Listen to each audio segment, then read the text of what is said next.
Sa dinami-dami ng mga travel destinations sa ating bansa, minsan hindi na tayo makapili ng lugar ng ating papasyalan.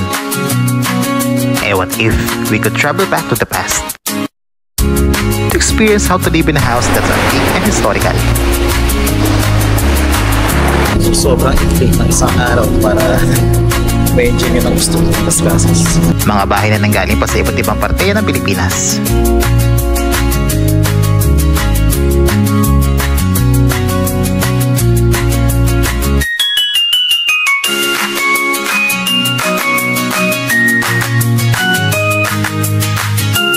Welcome to Las Casas, Pilipinas de Acuzar.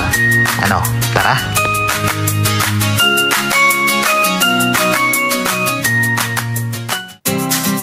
Las Casas, Pilipinas. Kung isasalin sa wikang Ingles, ang ibig sabihin nito ay The Filipino Houses. Koleksyon ng mga makaluma at mga antigong bahay ni Arkitek Jose Rizalino Jerry Acuzar. Isa itong beach resort, hotel, convention center at heritage destination all-in-one in Bagak, Bataan. Inimpresahan buuin noong 2003 at noong Marso 2010, pinuksan na ito sa publiko at naging isa na sa mga tourist spots dito sa Bataan. Kung isa ka rin sa mga katulad namin na may hilig sa history, well, pay this place a visit and fall in love with these heritage houses. Upang makarating dito, using your private vehicles, bilang sa Google Maps ng Las Casas, Pilipinas de Acuzar. Kung galing Maynila at sasakay ng bus, maaaring hanapin ang terminal ng Genesis Transport or Bataan Transit at sumakay sa ruta patungong Balanga. Pagbaba sa terminal, maaaring sumakay ng jeepney or bus patungong ng Bagak. Kapag narating na ninyo ang Filipino-Japanese Friendship Tower, maaari na sumakay ng tricycle patungo ng Las Casas. Maglaan ng 3 to 4 hours na biyahe at budget na 800 pesos to 1,000 pesos para naman sa pamasahe. Another option is to avail a joiner's tour para sa mas less hassle na biyahe. Pagdating naman sa Las Casas, kailangan mag-register ng mga guests sa Casa New Manila, mapa-theater man or overnight. Dito, i-double check ng mga staffs or concierge ng LCFBA ang inyong reservations. Once confirmed, bibigyan nila ang bawat guest ng mga staffs for a free drink na iaabot naman sa cafe sa ibaba ng Casa New Manila. For those who have their private vehicles, the entry is limited only at the reception. Everyone may unload their baggages at their baggage deposit area beside the cafe in Casa New Manila. For those who reserve a hotel for an overnight, the resort permits the hotel entry of overnight guests at 3 p.m. or earlier kung mas maaga maayos yung room. And while waiting for your room cards, sama muna tayo sa walking tour. Every guest can join the walking tour na nag-i-start ng 8:30 a.m. at natatapos ng 4:30 p.m. with 1 hour interval. And Captain Pecadillos had 2 wives also. Yes, talagang uso na. So his first wife was Carmen Pausa de Leon and they were blessed with only 9 children. Wow. Yes, only 9 children because unfortunately, Carmen Pausa died. And so for our group again, this is our Casa Quiapo. Casa Quiapo. Street Quiapo, Manila. And the house was built in the year 1867, owned before by Don Rafael Enriquez. And as you can see, Casa Quiapo has a seal of UP because in the year 1908 up to 1926, this house served as the first building of the University of the Philippines School of Fine Arts. And some of our famous Filipino artists also studied here like Fernando Marzolo and Carlos Potong Francisco. But when the school was transferred to Padre Paolo Street, Manila, this house became some different establishments like bowling alley and girls and boys dormitory. And then now here, I'm going to show you the old version of our CCTV. So who among here have CCTV cameras in their house? So this one, because this is the old version, so we called it as CCCLIP or So from this door, when you look up, you will see a small square on the ceiling, the color white one on the ceiling. So that's a cover up the CCCLIP.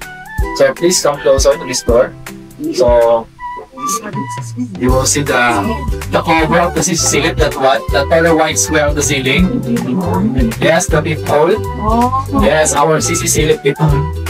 So the owner of this house to put the photos is the visitors downstairs. And if the visitors before are welcome to enter the house, so the owner are going to put the room to open the door. But if the visitors before are not welcome to enter this house, so the owners are going to pour a water or urine to operate this house. Yes, we did that before. Give that check and try it. Okay, we did that before. So now I will going to show you the ground from Casa Quiapo.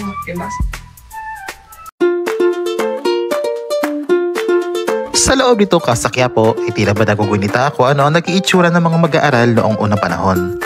Marahil, dahil na rin sa ambience itong ibinabalik ka sa nakaraan. Well anyways, aside from the ancient beauty of this house gives, There are paintings and arts displayed, open for sale, to support Bataan's local artists. Kung may maibigan kayong mga pinta, let your tour guide know for assistance. There's also a room where these chairs can be seen. Although mukhang fresh made, they still give the old Filipino classroom vibe. Imbis na bumili po ng mga gamit outside or mga furniture outside, yung Pasar family, they decided to hire some skilled workers. Especially for the wood carvings po, our carvers came from Paite, Laguna, and Pampanga. Kasi nga rin po, most of the good wood carvers here in the Philippines can be found in Paite, Laguna, and Pampanga. And ano na rin po, parang naging livelihood program na rin, especially for the local artisans. During our tour, we're going to skip those houses because that's one of our accommodations also. Like Casa Tondo, it has 3 bedrooms, and then Casa May Kawayan, it has 5 bedrooms that you can occupy whenever you visit the resort with your friends, with your family. And then if you're going to ask me how much for those houses, I think it ranged from 30 up to 80,000 a night for the whole house. But don't worry about the ghosts, they're not included. They depend on your package. So, again po, for our next house, Casa Lubao, that color light green house. Here in Las Casas, we called it as Lola Bashang's Bridge. Lola means grandmother, and Lola Bashang, she's a famous storyteller here in the Philippines. And for the Filipinos, did you know that Lola Bashang in real life is a man? What? Yes. What? You know why? Because Lola Bashang, she's been in Thailand for 8 months. I'm just kidding. I'm just kidding. Lola Bashang is just a pen name of Mr. Severino Reyes. Because they said that most of the children before used to listen to their grandmother than to their grandfather when they're telling stories. And as you can see at the side of the bridge, there's some kapre, manananggal, and tikbalang. Those are some mythical creatures that Lola Bashang tells to the children. And that's Lola Bashang, that lady sitting over there. Some of our guests, they thought that she is Tandang Sora, but actually, that's Lola Bashang. And then, to our next house po, so this is our Casa Lubao from Lubao, Pampanga. One of the youngest houses that was transferred here in Las Casas. It was built in the year 1920 in the ownership of Mr. Valentin Arastia and his wife, Francisca Salgado. So that couple was one of the few people who sponsored the education of our late President, Justado Macapagal. Itong black na sasakyang ito together with ATVs are available for rentals. Medyo may kamahalan ng renta pero sa laki ng resort na ito ay sulit na sulit kung gusto ninyo libutin at makita ang bawat bahay. And going back to the tour, may mga bahay na hindi na isinama upang bisitahin dahil karamihan naman sa kanila ay ginawa ng accommodations. So let's jump to Casa Haen. So that's our Casa Haen from Haen Nueva Ecija. Wow. And it was built in the year 1901 in the ownership of Don Hilarion Santiago Esquivel. And then before, they called the house as the White House, being the residence of the first mayor of Haen Nueva Ecija. And then Jose Carlos, another mayor, also lived in that house, and an assassination attempt on him was carried out in the house, believed to be because of politics. So the house was stripped from the outside, and in order to avoid the gunshots, Carlos moved from one room to the next, and then realizing he had to escape the attempt on him, he decided to surrender by waving a white flag. So evidence of that frightful event still exists in the house because of the bullet holes never patched up. And so for our last house, this is our Casa Luna from Luna, La Union. And it was built in the year 1850, owned before by Don Primitivo Novicio, the uncle of the Luna brothers. Antonio Luna, one of our generals before, and Colin Luna, asawa ni Vic Soto. The joke. Juan Luna, our Philippine Master of Arts. So later, as we enter the house, you will notice there's a narrow hallway around the house, and that narrow hallway, that's what we call Bulada. And Bulada, it's a passageway for the side servants. And so here po for the last time, we have to take off our shoes. Welcome to Casa Luna. Oh, para ka na nakarating na La Union ito. Hands off lang tayo sa mga gamit dahil may pinagbabawal ang paghawak sa mga ito. Dito sa tarangkahan, tatambad ang marami mga lithographs. Meron din mga antique instruments and our national heroes figurines. To enjoy looking around at this room, sundan na natin ang ating tour guide. To the next room! Any idea what is this? Pamalo? What is the purpose of this one? Grinding. Any guess? Aside of grinding and pamalo. For laundry. So, by the way, this is the first flat iron of the Filipinos for ironing clothes. And we call it prensa de paa. Prensa express. Paa means our foot. So, for this one, if you want to use prensa de paa, first, you have to roll your clothes to this cylindrical object. Then, your foot here. Then here. Just hold on the wall for your balance. Then, move your body side to side. Yes, because before we don't have electricity. That's why the Filipinos during the time they use their body weight force and friction to straighten the clothes. Then as exercise, that's why most of the Filipino women are slim. Bilao. Do you have an idea? For the rice? So this is the first luggage or suitcase of the Filipinos, the ancestor of Louis Vuitton. And we call it tang-pipi. Tang-pipi paggamit ng babae, pero paggamit ng lalaki, tang-pipi pa rin huwag ito tulad.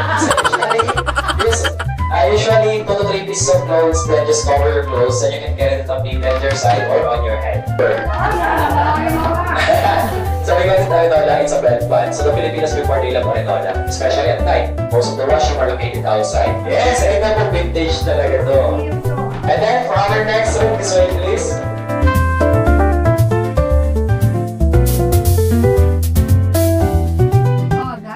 Then an open. Our first injection. Japanese machine gun. And then how about this one? Do you have any idea what is this? Yeah, so this is a siren. Oh. Yes, okay. If there's a please do not touch sign or do some more on it. So the Filipinos before, they use this one to alarm the communities if there's a fire or if there's enemy approaching. Yeah, so again, it's a siren. Siguro ma'am, pakita na kayo 139 na guest na nagsabing Arenola. Yeah, so actually this is for making coffee, sardine. And then here we have evolution of flat iron. Yes, this is the next flat iron after Prinsa di Pa, the wooden one that I showed you earlier. And we called it Prinsa di Corona. That's why it's like a crown. And originally it had a wooden handle. And then this is the most famous flat iron. So charcoal inside. Then they said much better to get some banana leaves to make the surface smoother. Sometimes they're using candles for this one. And then of course here we have the Bluetooth version. Actually it has a compartment where you have to put the coal, then just put it on the top to absorb the heat. Wireless, yes. That's why we call it Bluetooth. And then, for the last part of this house, I would like to show you the old toilet bowl of the Filipinos. And if the design of your toilet bowl is like that, you have to place it here in the river. So your poops will go directly in the river, that will be your flush. But if you live far away from the river, do you have an idea how to decompose your poops in a fastest way? Put a wood and make it a square. I mean a rectangular. So it's like a Pozo Negro? Yeah, like that. Any guess? So before, beneath the restroom, the pigs are waiting. Yes, don't panic, don't panic. It's organic. That's pretty nasty but informative and interesting. That wraps up the tour and let's give it up to Sir Mark. Yeah, so for our group, before we end our tour, I would like to share some inspirational words. That came from the Acosar family. Maybe it will become an inspiration to everyone. And it goes like this. So they said that, thank you very much for visiting Las Casas. Thank you talaga. So sabi nila, may dating at puso kapag ating pinagsama-sama, gumaganda kapag nabibihisan. Ngunit pumapangit naman kapag napabayaan. Bawat bahay may damdamin at karakter. May pera sa bulok sa pagkaliga sa ating kalikasan at kapaligiran. English ko na ba? So they said that there's impact and love if you put them together. It gets beautiful when taken care of, and it gets ugly when being neglected. Every houses have their own feelings and characters. So there's money in trash protecting our surroundings and environment. So again, I'm Mark, and this is Las Casas Filipinas de Acosar. A pride in the past and hope for the future. So I hope you enjoyed the tour, and I am hoping that I made you believe in me. Up next, we will be riding the oldest and historical form of transportation ng mga Pilipino. We will take a look around at the hotel kung saan sinuting ang ilang scene ng pelikulang Goyo, and river cruising to see the enchanting look of the Bagak sunset.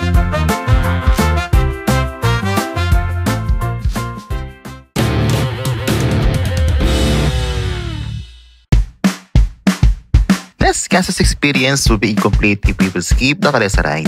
Para makasakay ng Calesa, Pay 350 pesos per head and ready yourself for this bumpy adventure. Ano pangalan po ng kabayo mo, Ma'am Sir? Si Natsuki. Natsuki. Ako po naman si Willie, ang kutsero. Maganda nakakagit po. Susubukan ni Kuya Willie na ilibot tayo sa mga bahay na hindi natalakay sa walking tour. Umito si Natsuki. Yung pala magna number 2 pala. Ang tawag po namin dyan ay Batis Pool. Kung mapapansin niyo siya, may mga bato. Bali sinadya po talaga siya lagyan ng bato para matutulad ang kanyang batis.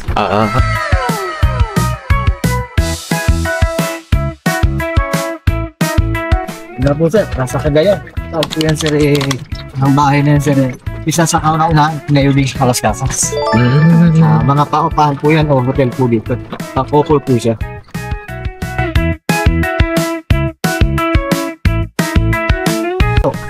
Mga hotel po sir ito sir. Ito naman sir, replica na po yan ng mga escolta sa Manila. Okay. Hotel na rin po ito. Saan ba ka dito tayo, ma'am?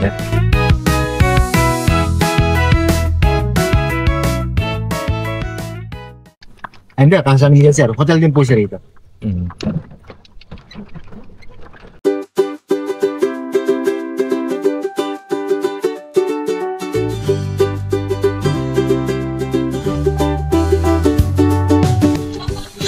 Ang mga hotel na rin po ito sir yan. Casa Binondo, Casa Tondo, o Casa May Kawayan. Hotel po siya, replica tatlong kapso. Pag i-rate natin sir yan, isang buong bahay na po yan. Marami yan. So, hanggang 2,000 po.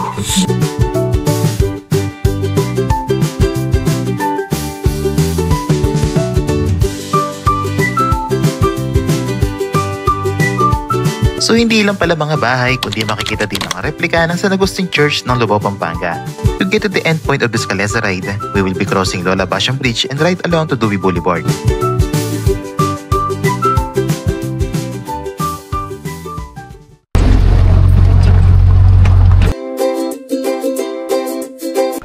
Ito na po siya galing sa Agoning, Bulacan. Ang bahay ng sir dito, viewing ko yan dito, pwede siya pasukin, pakyatin, kahit wala naman kayo kasama tour guide yan.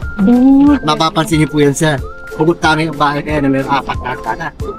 At bawang tagyanan yan sir, ay may kanya-kanyang gamit. Gamit na kalimutan sa hotel, meeting na mamahay, tanggapan ng bisita at daanan ng mayari. Pagkaganyan ng bahay yun ng araw sir, sigurado pong mayaman kayo. Pero ngayon sir, pagkaganyan ng bahay nyo, tarin na po natin ang CCTV. Maraming papasokin. Kasi nga po siya ay maraming labasan. Pero pwede nyo po siya pasyalan sir. Kahit wala kayo kasama yung tour guide. Tukot kami po ang bahay ngayon sa Nabuhi. Casa at Brig. Ito, replica po yan ng Italian house sir. Tama namin yan, Casa Ladrillo, Bricks House. Hotel po siya rito. Bali ang bahay po natin ito sir, bali 63 houses and lot. 63 houses. Bali 41 ang original. 22 naman po yung replica niya. Okay. Yun nga po, yung mga original na bahay. Halimbawa po, pangalan niya Hagonoy, Bulacan. Ibig sabihin po nun sir, doon po siya galing.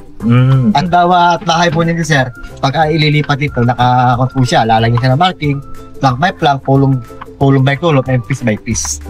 At naingat po siyang babaklasin sir. Siyempre sir, hindi po natin maiiwasan na mayroong masira. Kaya po siya, pag ibinalik po dito at itinayo po muli ng Las Casas, 85% o 90% original na natin po siya. So, can you believe it mga amigo? There's a total of 63 houses, one by one, to show to us tourists na may ganitong bahay ng panahon ng ating mga lolo't lola. Most of these houses, in front of the beach, are accommodation as well. So if you book for a hotel and want a beachfront view, make sure to mention this on your request. There are lots of ways on how to book an accommodation here at LCFDA. You may use booking platforms and everyone can book directly in their website. In our case, our stay costs 8,100 pesos. Book at their website inclusive of taxes. So this booking includes free walking tour and free 30 minutes massage. O diba? Sulit na sulit. Okay, going back to Calesa ride, we are approaching this long bridge that connects Puesta del Norte Bridge and the Pier Bar. So for me, this is the romantic and best part of Las Casas for couples to spend time with each other looking at the vast West Philippine Sea. Also, malapit sa tulay na ito, nakaplano gawin ng Marina Rentals. As per Kuya Willie, These boat rentals are supposed to help the travelers from Manila to skip the long ride by land and get to the resort by water. And that concludes our Calesa ride. Tara na sa restaurant? Gutom na ako eh.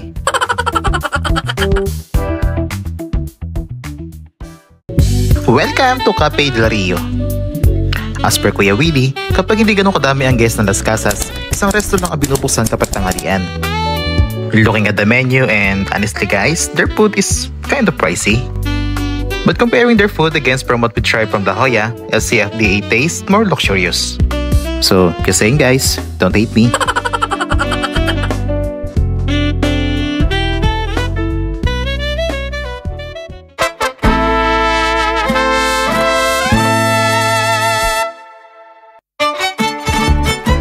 And we're finally here at the Hotel de Oriente. To enter this beautiful hotel, every guest needs to pay 200 pesos to the Casa de Bao as viewing fee. And take note, every guest needs to remove their shoes before entering. Alam niyo ba, na isa lamang ito sa mga replica o reconstructed version ng original Hotel de Oriente sa Binondo, Manila noong 1889, na minsan na rin nakonsidera bilang kauna-unahang luxury hotel sa Pilipinas. Unfortunately, nasira ang original na Hotel de Oriente noong pangalawang digmaang pandaigdig. Sa loob nito, makikita ng bawat turista ang Pilipiniana style ng mga woodworks, marquetry at parquet flooring, mga art details sa kisame, mga wooden sculptures at heritage-inspired decorations. At ang lahat ng ito ay gawa ng mga pinakamagagaling natin mga Manlililok mula Pampanga at Laguna. Agree kayo? Siyempre! Nagamit natin itong gusaling ito ng gawin ng pelikulang Goyo na pinagbibitahan nila Paolo Abilino, Carlo Aquino, Juan Confiado at Epi Quizon.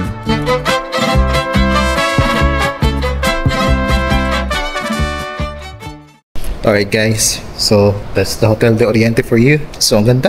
Grabe, mga carvings, mga kahoy dito. So although nakita ko na siya sa TV before, so hindi ko in-expect na ganito pala siya kaganda, no? So punong-puno ng art ang loob ng Hotel de Oriente.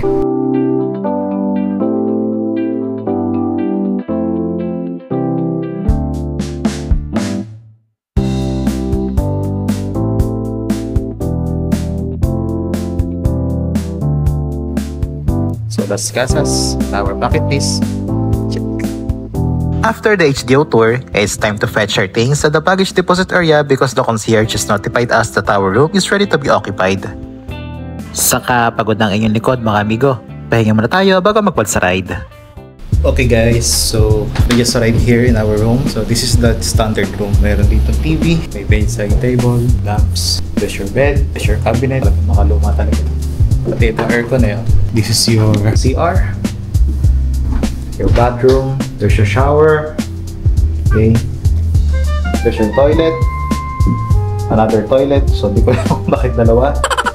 Brush ka, may toilet towels, so mirror, then your shampoo, vanity kit, the highlight, bathtub. Diba? Ayos. A few moments later. Iba ang karikitan ng dapit hapon dito sa Las Casas.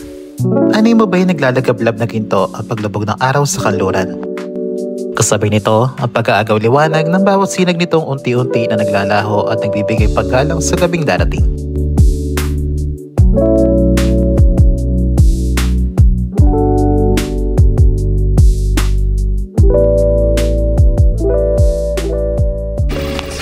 Sarap. Tayo sarap.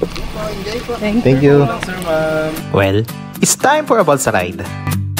Para maka-avail, kailangan magbayad ng 700 pesos per head. Kapag medyo sinuwerte-swerte, masusulan ninyo ang balsa ride. Medyo may kamahalan, pero maya-maya malalaman ninyo mga amigo at amiga kung bakit.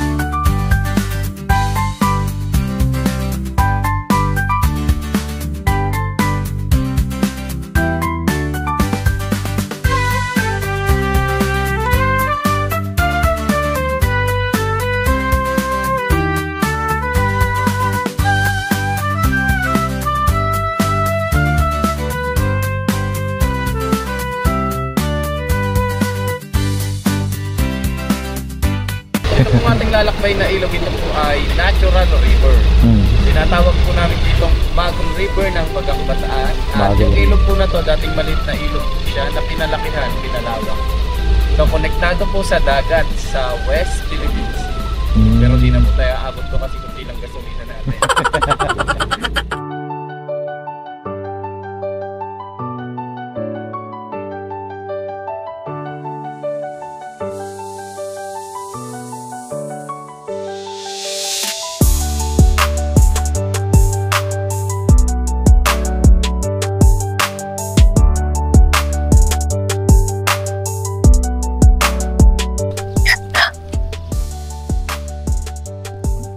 Ikaw na nga kuya. Sige po. Baka mas magaling ka sa akin.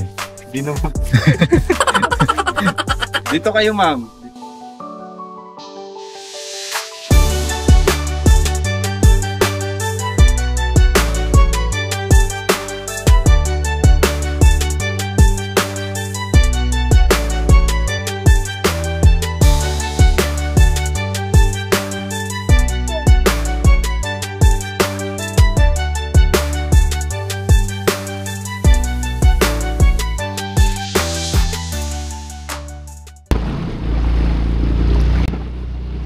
Pagkatapos ng picture taking, let the adventure continue. Wala pang tinatawag ng pagtitingan.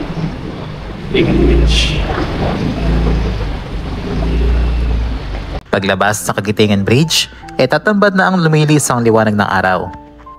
Para sa akin, ito ang pinaka-memorable na bahagi ng trip namin dito sa Las Casas, ang Bataan Sunset.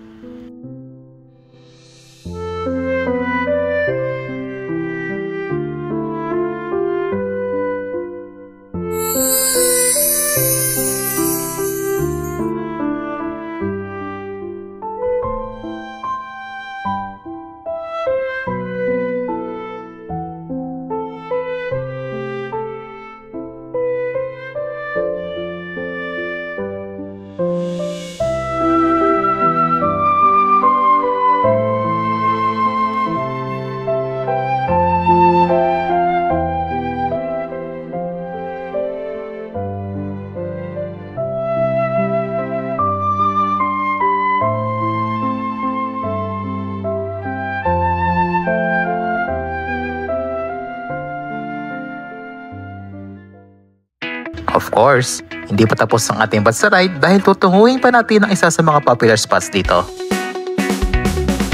Ang Estero de Binondo.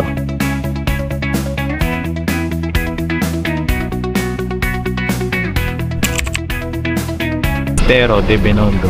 Ang mga painting po ninyong mapapansin, yan po yung isa sa mga na-painting po ni Jose ng mga Montano na naging painter po siya taong 1800. Yan po yung kanyang po na painting, pero mga replika na lamang. Ito po yung replika na Estero de Binondo, yung pakabas. At yung nasa right side po ng mga painting, tinatawag siya ang Victoria.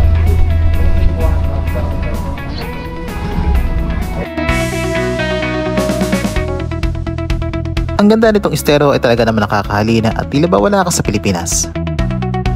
It's truly mesmerizing, eka nga. Na para bang ang pakiramdam ay para ka nasa Venice ng Italia. So, if you want to experience this mga amigo, book for a day tour for only 2,500.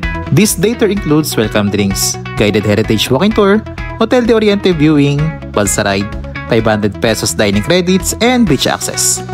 Please be reminded that this price of day tour depends and might change when it's peak dates and holidays.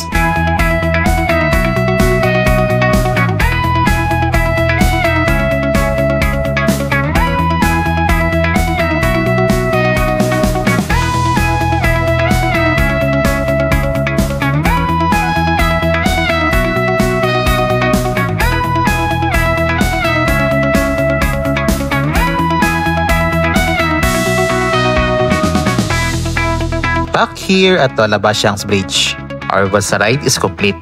I wanna say thank you Las Casas for this amazing ride. Good evening everyone, and we're up to see the nighttime view of this place. So specifically, we are visiting the San Agustin Church, which is the replica of the church from Lubao, Pampanga. Handa patungo na simbahan ay tila ba sa mga fairy tales mo na makikita. Ang ganda. Oh. Ganda. Grabe. Oh. Ang ganda niya. Wala ka nang masabi. Wala ka nang masasabi talaga. Lalo So, na sa personal.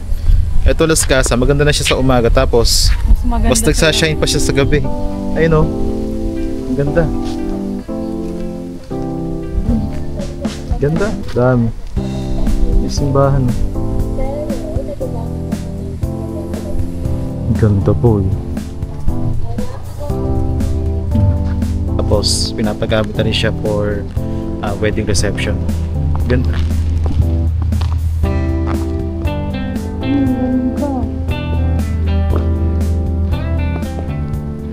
Sabi, May dinagdag daw sa taas. Baka yan yun. Baka yun. Ang ganda.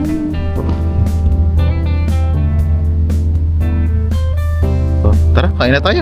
Gugutom na ako. Kain na lang.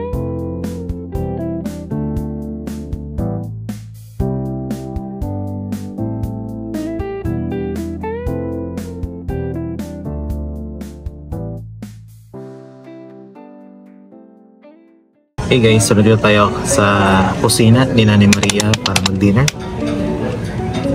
Cellphone gamit ko ngayon. Dapat na kasi yung camera na. So naghahanap po ng dinner dito sa Las Casas. So pwede mag-dinner dito sa kusina ni Nanay Maria. So opening niya is 5 p.m. until 9 p.m. So kala ko lang na kami kakain na kanina kasi sarado niya kaki din. So iyak mo pang sa amin. Antay lang namin yung food namin. And there's mango and banana shake. So there's our calamansi juice. We have here saladang talong, lechon buwan, and nasi goreng.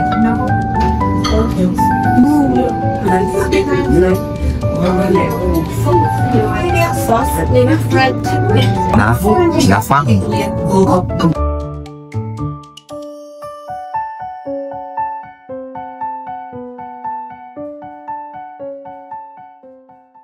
Hey guys, good morning. So it's our second day here in Las Casas. So we just got ready and we're heading to the beach. So maglalakad lang kami. Pero kung may jeep. Pero para kami maglakad lang. Puro tayo sa beach. Puna natin yung ganda ng dalampasigan itong Las Casas. And then ayun, breakfast time mamaya. Tara.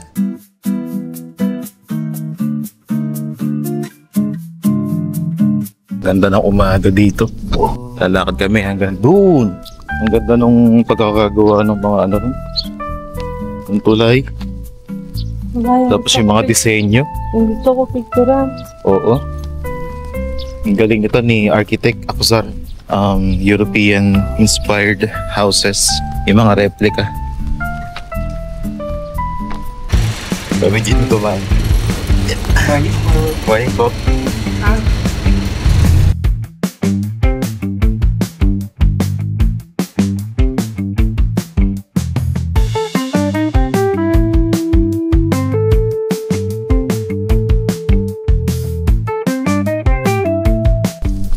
Iba yung convenience seat. Mayroong jeep na umiikot dito sa resort. Diba? Walang jeep, hindi pawis ka na.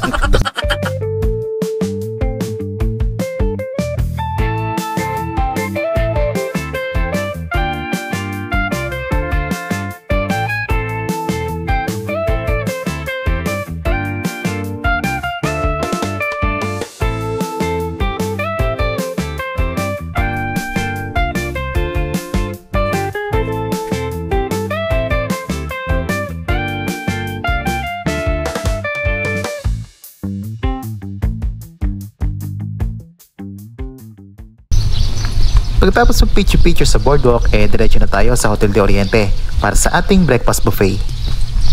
Tapos dyan tayo magbe-breakfast sa Binondo.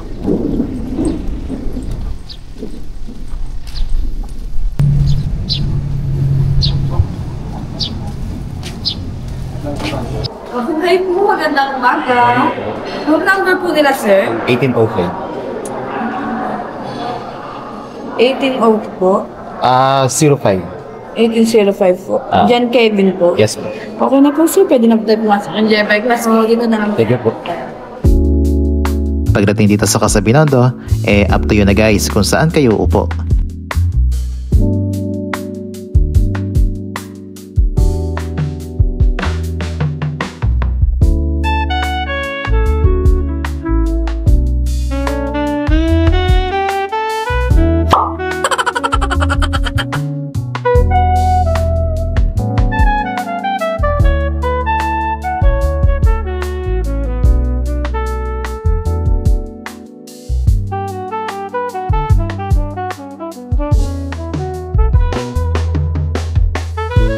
Okay, kain tayo guys. Kain yung food natin. Pwede yung food niya. Ito yung kine-crave siya ng isang buwan pa. Okay. Kain.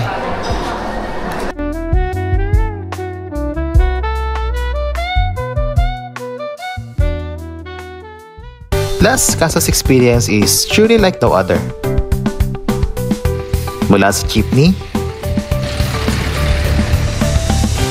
sa mga bahay, hanggang sa simbahan, restaurants, at sa kabuuan nitong resort. It is worth every penny. Alam niyo na mga amigo, if you like this video, please like, share, and subscribe. And thank you sa pagsama sa amin dito sa Las Casas Pilipinas de Acuzar. So paano mga amigo, hanggang dito na lang. Hanggang sa susunod na video, and ciao!